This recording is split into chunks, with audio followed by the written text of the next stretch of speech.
Perwakilan Aliansi Masyarakat Pati Bersatu atau AMPB diterima DPR pada Kamis 27 Agustus 2026 sekitar pukul 10.00 WIB. Audiensi ini menjadi realisasi janji pimpinan DPR untuk mendengarkan langsung aspirasi masyarakat Pati yang sebelumnya menyuarakan tuntutannya melalui aksi massa. Lantas apa hasil pertemuan tersebut? Apakah tuntutan yang disampaikan mendapat respons konkret dari DPR?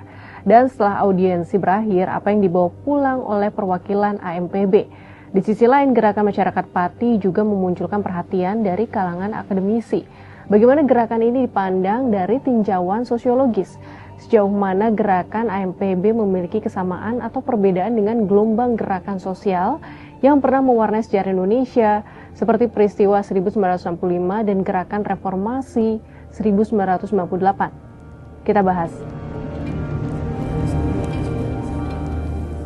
Sebelumnya, perwakilan massa AMPB diterima di gedung DPR. Mereka melakukan audiensi dengan Wakil Ketua DPR Sufmi Dasko Ahmad, Saan Mustafa, dan Cucun Ahmad Syamsurizal. Koordinator AMPB Supriyono alias Botok pun menagih janji DPR terkait tanggal pengesahan RUU perampasan aset.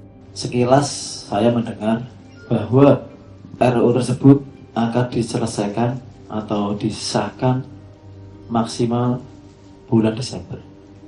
Jadi hari ini kami meminta seperti apa yang disampaikan oleh Bang Dhani, kita meminta berita, acara, audiensi AMPB, ARIF dan DPR RI terkait pengesahan RUU perampasan aset koruptor itu digedok Desember.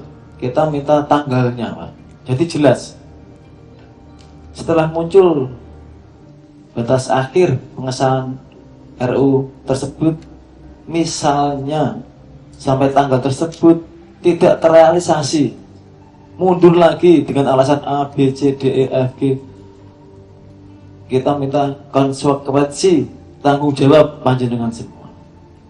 Seperti contoh, maaf Pak Dasko, beliau siap mengundurkan diri, Pak Saan Mustafa juga siap mengundurkan diri, dan Pak Cucun juga siap mengundurkan diri jika berita acara tersebut, kesepakatan tersebut tidak terrealisasi.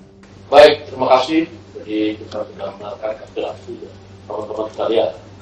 Nah, tadi di dalam rapat paripurna kita sudah sampaikan, disepakati dan disetujui bahwa limit waktu paling lambat untuk rancangan undang-undang perampasan aset itu akan diketok di paripurna pada tanggal 15 Desember 2026.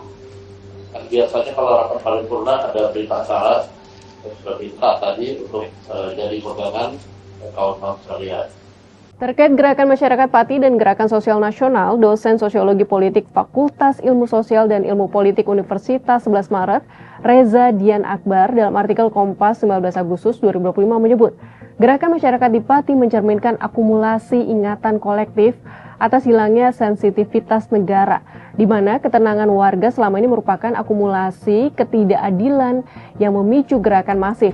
Gerakan tersebut umumnya berakar pada perlawanan agraria, solidaritas akar rumput, dan resistensi kultural terhadap proyek yang mengancam ruang hidup. Menurut Reza, negara justru makin menekan hingga membuat masyarakat makin terhimpit dan terpojok. Kondisi itu akhirnya memicu serangan balik terhadap pemerintah yang selama ini telah memersekusi mereka. Reza menilai agar gerakan seperti di Pati bisa bergulir ke daerah lain, dibutuhkan kesadaran politik yang masif dan kolektif. Masalahnya secara kultural, masyarakat Indonesia tidak memiliki tradisi yang konstan untuk melakukan gerakan sosial.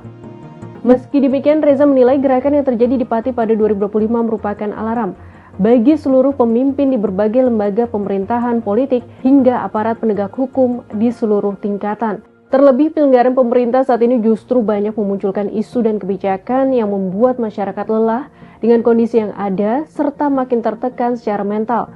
Reza menyebut jika pemerintah tidak belajar dari Pati dan terus membuat kebijakan yang tidak sensitif terhadap kondisi masyarakat serta mencederai keadilan rakyat, gerakan seperti di Pati bisa berlangsung di daerah lain hingga meluas secara nasional.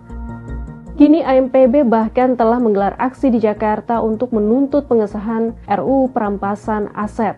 Sahabat Kompas, perjalanan Aliansi Masyarakat Pati Bersatu menunjukkan bahwa suara yang lahir dari daerah dapat bergema hingga ke panggung politik nasional. Kini sorotan tertuju pada DPR yang telah menerima aspirasi tersebut. Mampukah lembaga legislatif membuktikan komitmennya dengan menindaklanjuti tuntutan masyarakat?